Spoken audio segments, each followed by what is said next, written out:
Vamos agora aplicar a análise de Dupont, em primeiro lugar numa vertente mais simplificada, com três determinantes, e depois a análise de Dupont utilizando cinco determinantes.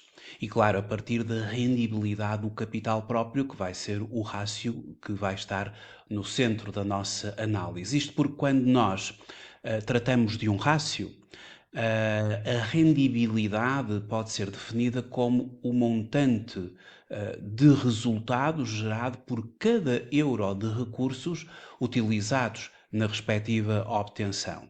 No seu numerador estará uma medida de resultado do período, e no caso concreto da rendibilidade do capital próprio, o resultado líquido do período, e no denominador, uma medida desses recursos. No caso concreto, o capital próprio. Numerador e denominador devem ter e devem ser consistentes entre si. Sabemos que o resultado líquido do período de uma empresa é pertença dos sócios ou dos acionistas, pois é aquilo que sobra do resultado bruto da entidade depois de remunerar, nomeadamente o fator trabalho, entre outros, através dos gastos com o pessoal, os próprios investidores, através do pagamento de juros, o Estado, através do pagamento do IRC, e a medida de recursos que lhe deve ser contraposta é o investimento efetuado pelos acionistas ou pelos sócios da empresa, ou seja, o capital próprio. A forma tradicional de calcular a rendibilidade do capital próprio, que é conhecida pelo Return on Equity, é dividir o resultado líquido pelo capital próprio. A rendibilidade dos capitais próprios vai medir a capacidade da empresa em gerar lucros através do investimento feito pelos acionistas, revelando quantos euros de resultado são obtidos por cada euro de capital próprio investido. Este indicador ele tem uma polaridade positiva. Ele indica a taxa máxima de remuneração obtida pelo investidor, que é o sócio ou o acionista. No fundo, corresponde também à taxa mínima admissível em oportunidade de investimentos alternativos.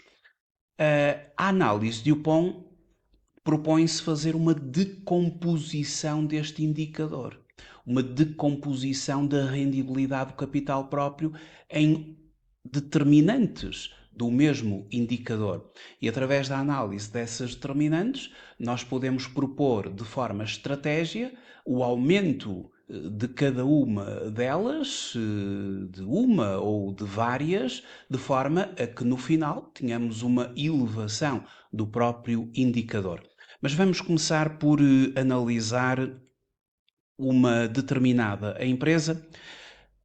Temos aqui as contas de uma empresa que tem como classificação de atividade económica 96.230, é uma cadeia de ginásios que opera aqui em Portugal, uma empresa já com 24 anos, portanto é uma empresa já madura. Em 2023 registou cerca de 35.448.280 de volume de negócios, vendas e prestações de serviços, um EBITDA ajustado a rondar os 11.182.819,67 euros, resultado líquido 2.145.117,66, um ativo total a ultrapassar os 57 milhões, um passivo que ultrapassa os 47 milhões, um capital próprio de 9.670.196,70, tem uma autonomia financeira, ou teve uma autonomia financeira em 2023 de 16,83, acima da média setorial, que rondou os 12,64, uma solvabilidade de 20,24%, também acima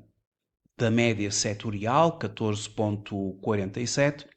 E em termos de outros rácios, o meu foco estará então ao nível da rentabilidade financeira, na rentabilidade do capital próprio, em 2023 22,18%, bastante acima da média setorial, 12,78, mas nós vamos efetivamente fazer uma análise Dupont aqui à rentabilidade do capital próprio.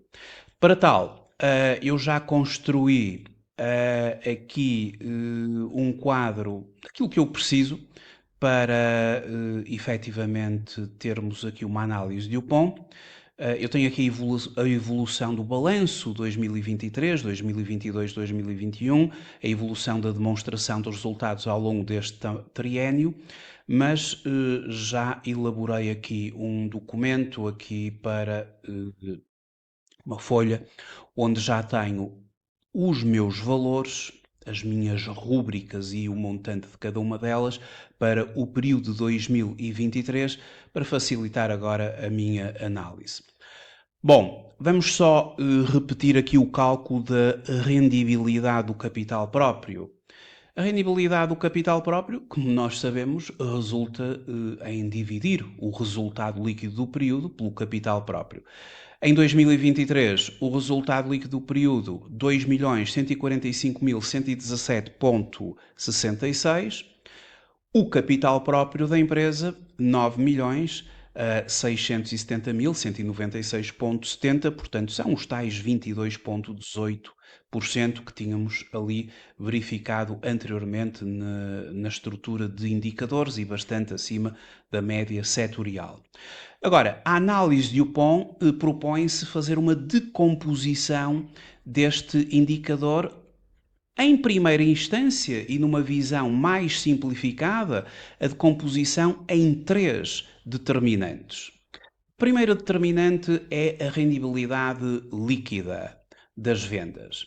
A rendibilidade líquida das vendas que passa aqui por simplesmente dividir o resultado líquido da empresa pelo seu volume de negócios. Bom, dividindo o resultado líquido que se cifrou aqui em 2.145 pelo volume de negócios da entidade, 35 milhões, ou seja, 6,05 de rendibilidade líquida das vendas. A rendibilidade líquida das vendas ela pode ser lida como o montante do resultado líquido medido em cêntimos obtido por cada euro de vendas. E quanto maior for o resultado por unidade monetária de vendas, maior será a rendibilidade do capital próprio, porque é uma das suas determinantes. Depois temos a rotação do ativo, em que vamos aqui calcular o indicador dividindo o volume de vendas da empresa, ou o volume de negócios da empresa, pelo total do ativo, pelo ativo total, 61,70.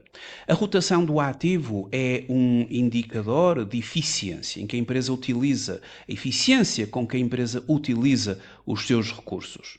Se com um dado volume de ativos a empresa conseguir efetuar um maior volume de negócios, então isso contribuirá, obviamente, de forma positiva para a rendibilidade do capital próprio.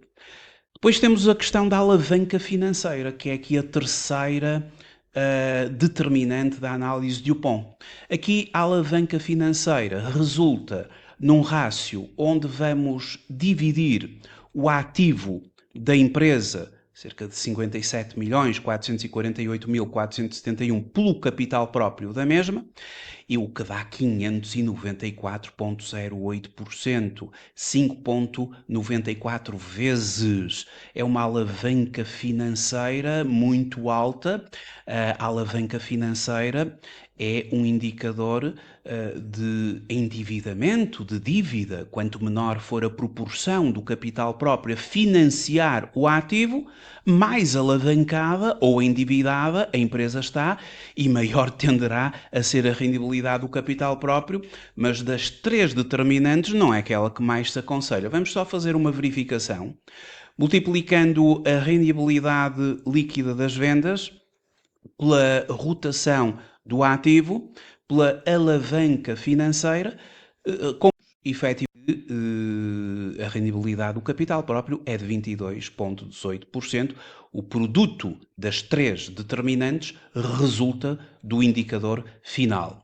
E, obviamente, temos agora de definir aqui um conjunto de estratégias para, futuramente, aumentar a rendibilidade do capital próprio, fundamentalmente pela área económica rendibilidade líquida das vendas, rotação do ativo, e não pela alavanca financeira, porque isto vai acarretar cada vez mais risco financeiro para a empresa.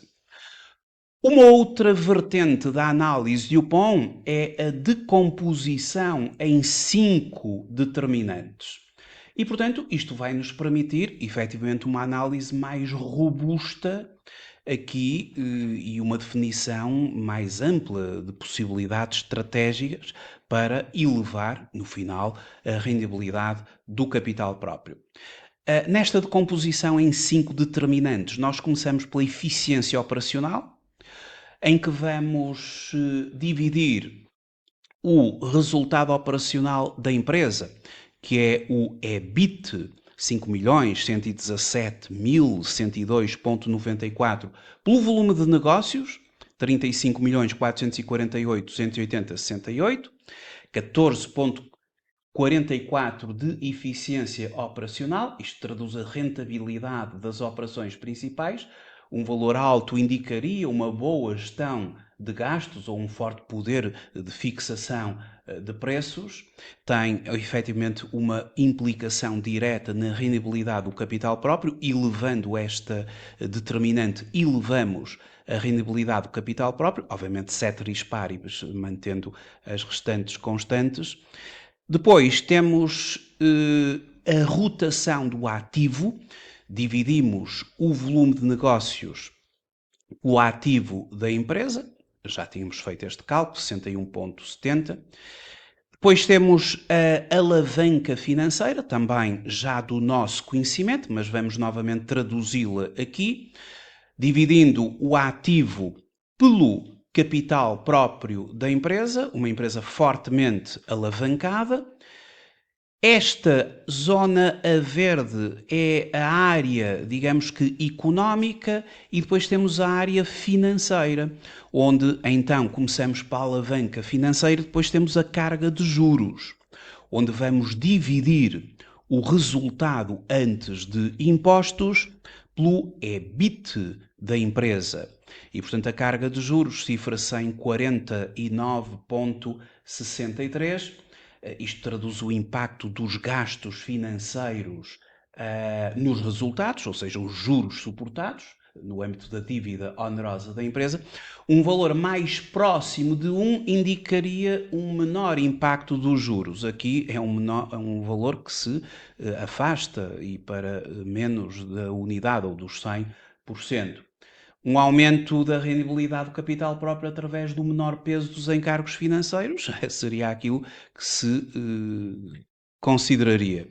Depois temos o efeito fiscal, onde vamos dividir o resultado líquido do período pelo resultado antes de impostos. Este efeito fiscal, no fundo, ele é o complementar da taxa efetiva de IRC. A taxa efetiva de IRC desta empresa é de 15,53. Esta é a parcela que vai para o Estado. Aquilo que fica nas mãos da empresa em termos de resultados é o efeito fiscal, 84,47. Vamos apenas fazer aqui a confirmação dos 5 indicadores. O produto dos 5 indicadores consistirá, obviamente, na rendibilidade do capital próprio. Fazendo então o produto dos 5, temos os tais 22,18 e está confirmada assim o resultado. Obviamente que isto vai nos permitir definir estratégias em quais vamos atuar para aumentar, no final disto, a rendibilidade do capital próprio.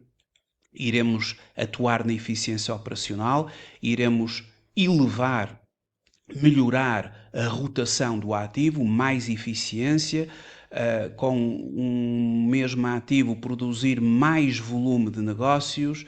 Vamos, obviamente, trabalhar a alavanca financeira e a carga de juros? Claro que não, porque aqui temos o risco financeiro associado, é a pior das estratégias. E depois temos o efeito fiscal, onde a empresa já tem um efeito fiscal bastante alto, já fica com uma parcela bastante considerável dos seus resultados nas suas mãos. Portanto, a definição de estratégias agora é fundamental.